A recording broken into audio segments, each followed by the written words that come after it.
మీరు ముందుకు వచ్చి ఉదారంగా తెలంగాణ యంగ్ ఇండియా స్కిల్స్ యూనివర్సిటీకి ఇస్తాన్న 100 కోట్ల రూపాయలను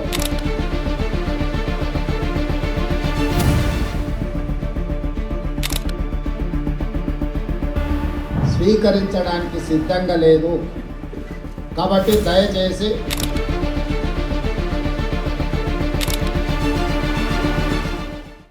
महाराष्ट्र चुनाव के वोटिंग के एक दिन बाद में सुबह सुबह राहुल गांधी ने प्रेस कॉन्फ्रेंस की और उस प्रेस कॉन्फ्रेंस के अंदर राहुल गांधी ने मोदी और अडानी को लेकर के बहुत गंभीर आरोप लगाए. ये वोटिंग के दूसरे दिन हुआ था जब सुबह सुबह 21 नवंबर को राहुल गांधी ने 20 नवंबर को वोटिंग हुई, 21 नवंबर को राहुल गांधी ने मोदी और अडानी को लेकर के एक बड़ी प्रेस कॉन्फ्रेंस करते हुए बड़े गंभीर आरोप लगाए थे. और महाराष्ट्र के चुनाव के अंदर मोदी और अडानी का जबरदस्त जिक्र हुआ. बार बार राहुल गांधी ने इस बात को कहा कि महाराष्ट्र की कुर्सी बीजेपी सिर्फ इस बात के लिए चाहती है कि अडानी को धारावी की जमीन दी जा सके. और याद करिए, इसी महाराष्ट्र के चुनाव में अजीत पवार ने कहा था कि अडानी उस बैठक में मौजूद थे जिस बैठक में महाविकास आघाड़ी की सरकार को गिरा करके उनकी सरकार यानी भाजपा की सरकार बनाने का फैसला हुआ. अब बड़ी खबर क्या निकल करके सामने आई है? बड़ी खबर निकल करके सामने आई है, कांग्रेस की सरकार ने, कांग्रेस के मुख्यमंत्री ने अडानी के द्वारा दिए गए पैसे वापसी कर दिए हैं. बड़ा देखिए कितनी बड़ी बात जो है वो निकल करके सामने आई है. इस खबर पर चर्चा नहीं हो रही है, इस खबर पर बात नहीं हो रही है, लेकिन खबर बहुत बड़ी है. अडानी के द्वारा कांग्रेस की सरकार को पैसा दिया गया था और ये पैसा कोई ऐसा नहीं कि चोरी छिपे टेबल के नीचे से हवाई जहाज में घूम करके विदेश में चोरी छिपे लिया गया था. ये आधिकारिक पैसा था. उस पैसे को वापसी कर दिया है. क्यों वापसी किया है?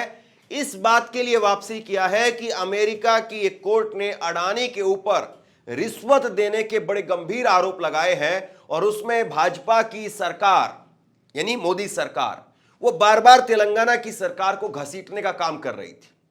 अब तेलंगाना के मुख्यमंत्री ने चैलेंज दे दिया है एक तरीके से नरेंद्र मोदी को. उन्होंने कांग्रेस की सरकार ने अडानी के पैसे वापसी कर दिए हैं और कहा है कि हम 3 लाख करोड़ रुपए का बजट है हमारा तेलंगाना का, और कहां 3 लाख करोड़ रुपए और कहां 100 करोड़ रुपए. तो इसलिए हम अपने ऊपर दाग नहीं लगवाएंगे. अगर हमारे ऊपर कोई दाग लग रहा है, कोई हमारी बदनामी हो रही है, स्टेट की बदनामी हो रही है, तेलंगाना के लोगों की बदनामी हो रही है, तो हम ये पैसा वापसी कर रहे हैं. अब सवाल यह है कि क्या नरेंद्र मोदी साहब, बड़ा गंभीर सवाल है, गौर से सुनिए, क्या नरेंद्र मोदी साहब उन तमाम कंपनियों से लिया गया इलेक्टोरल बॉन्ड के माध्यम से चंदा वापसी करेंगे? उन तमाम कंपनियों से चंदा लिया गया जो कंपनियां रेमडेसिविर इंजेक्शन बना रही थी कोरोना के समय पर, जो है वो उन्होंने नकली दवाइयों का भी कई कंपनियों का नाम निकल करके सामने आया. क्या उनका वापसी करेंगे? क्या अडानी और अंबानी और तमाम जो अलग अलग उद्योगपति हैं उन्होंने जो पैसा लगाया मोदी जी को गुजरात से और दिल्ली तक पहुंचाने में, आज जब अडानी फंस गए हैं और अडानी की वजह से बार बार नरेंद्र मोदी की भाजपा की बदनामी हो रही है, लोग चौक चौराहों पर मोदी अडानी की सरकार बोलते हैं, तो क्या नरेंद्र मोदी पैसा वापसी करेंगे? बहुत बड़ी खबर है. इस खबर पर चर्चा नहीं हो रही है. अभी अभी ये खबर निकल करके सामने आई है. एएनआई की अभी अभी जो ब्रेकिंग खबर निकल करके सामने आई है वो आपकी स्क्रीन पर देखिए.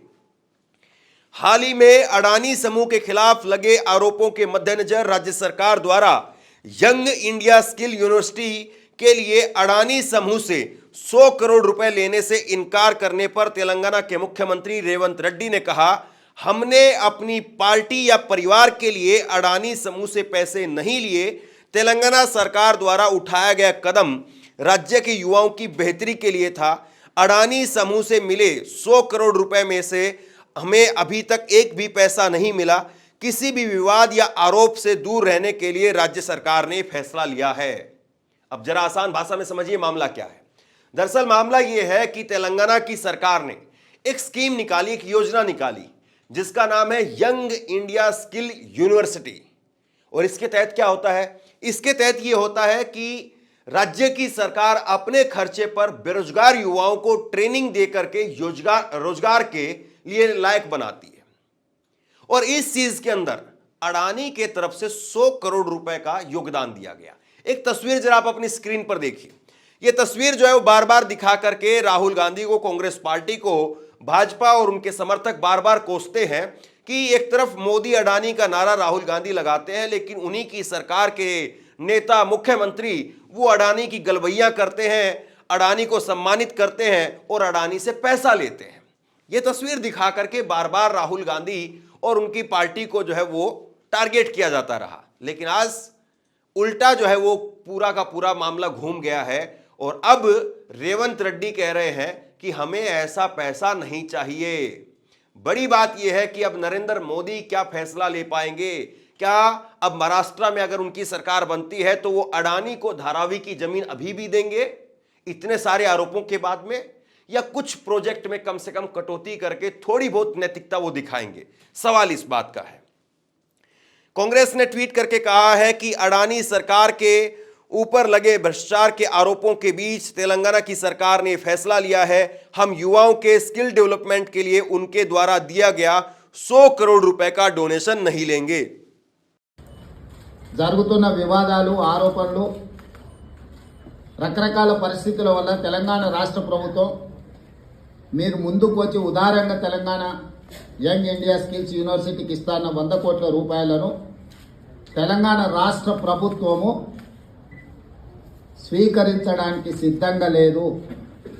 కాబట్టి దయచేసి మీ 100 కోట్ల రూపాయలను యంగ్ ఇండియా స్కిల్స్ యూనివర్సిటీకి బదిలీ చేయొద్దు అని చెప్పి విస్పష్టంగా వారికి లేఖ రాయడం జరిగింది. कुल मिलाकर के अगर कहें तो कांग्रेस के इस खुलासे से मुख्यमंत्री ने सामने आकर के जो अडानी का 100 करोड़ रुपए का दान वापसी किया है, इस दान से कांग्रेस की सेहत पर तो असर नहीं पड़ेगा, लेकिन कुल मिलाकर के नरेंद्र मोदी और अडानी जरूर सवालों के घेरे में आ गए। और सवालों का जवाब अब यह देना होगा कि अडानी पर अगर कांग्रेस अपना पैसा वापसी कर सकती है, कांग्रेस की सरकारें अगर अपना पैसा वापसी कर सकती हैं, तो क्या अडानी साहब को लेकर के नरेंद्र मोदी भी थोड़ी दरियादिली दिखाएंगे?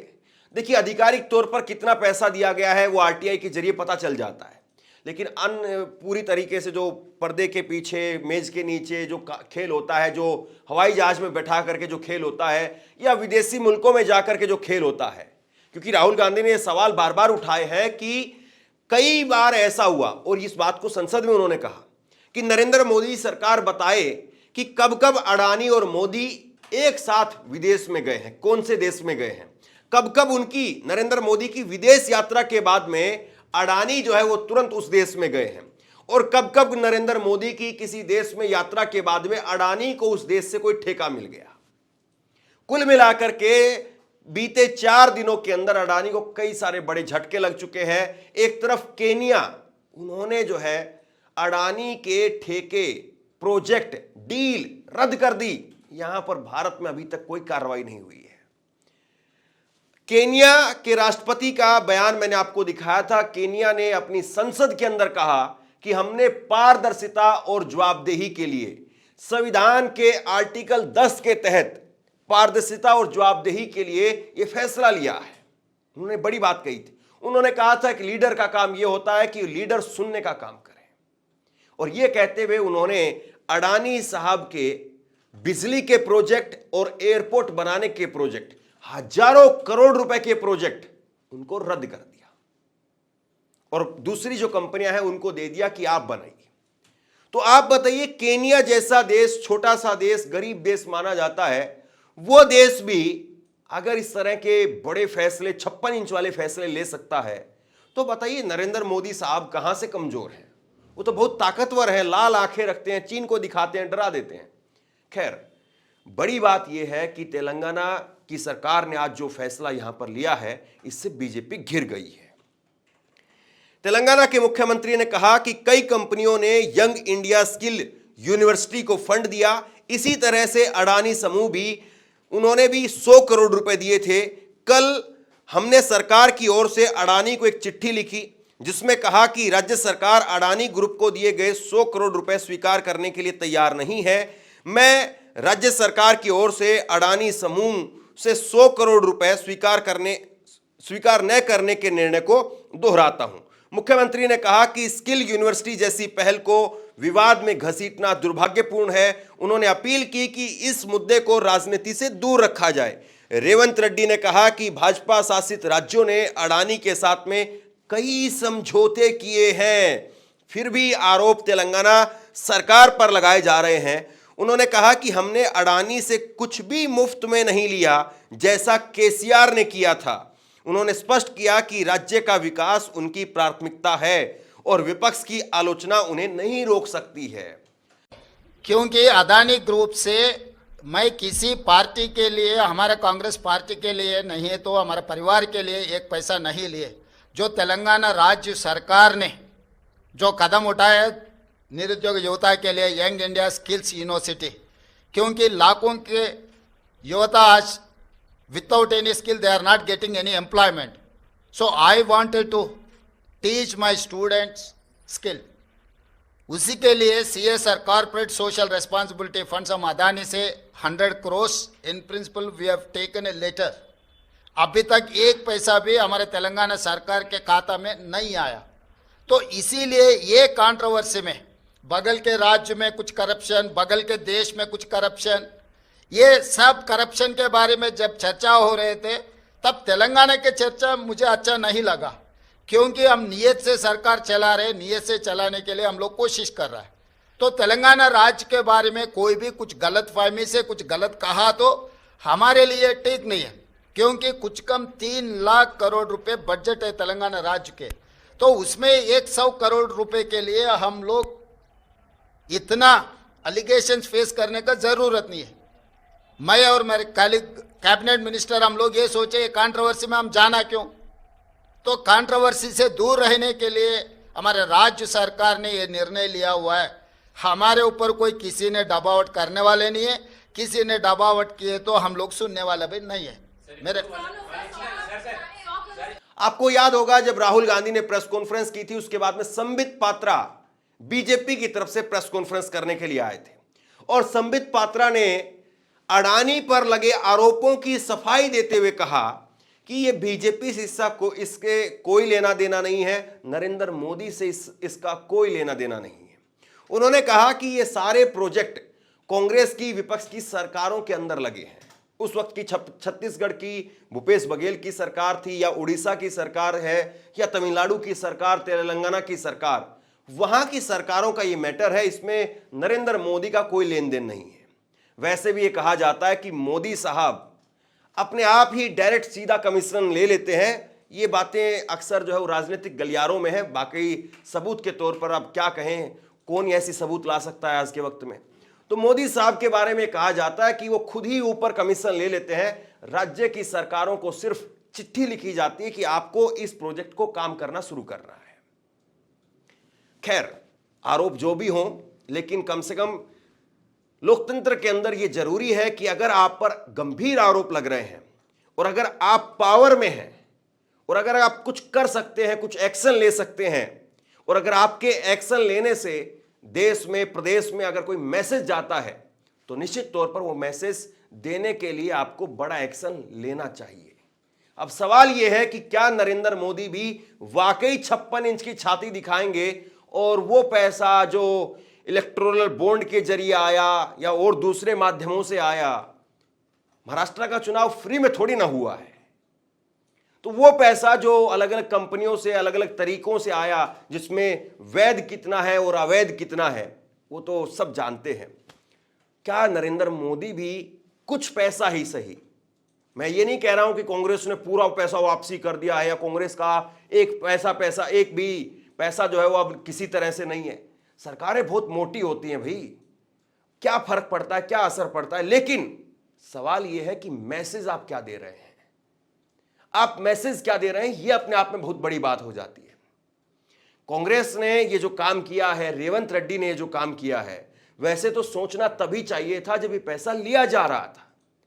राहुल गांधी तो सालों से लगातार मोदी अडानी बोलते रहे हैं, तो 100 करोड़ रुपए के लिए रेवंत रेड्डी ने तब क्यों हां भरी, ये बात तो पूछी जानी चाहिए। लेकिन कम से कम देर आए दुरुस्त आए, इसी बात पर ही सही अब बीजेपी के मुख्यमंत्री और खुद बीजेपी सरकार के मुखिया नरेंद्र मोदी साहब कब 56 इंच की छाती दिखाएंगे, कब जनता को अपना झोला दिखाएंगे, ये बहुत बड़ा सवाल है।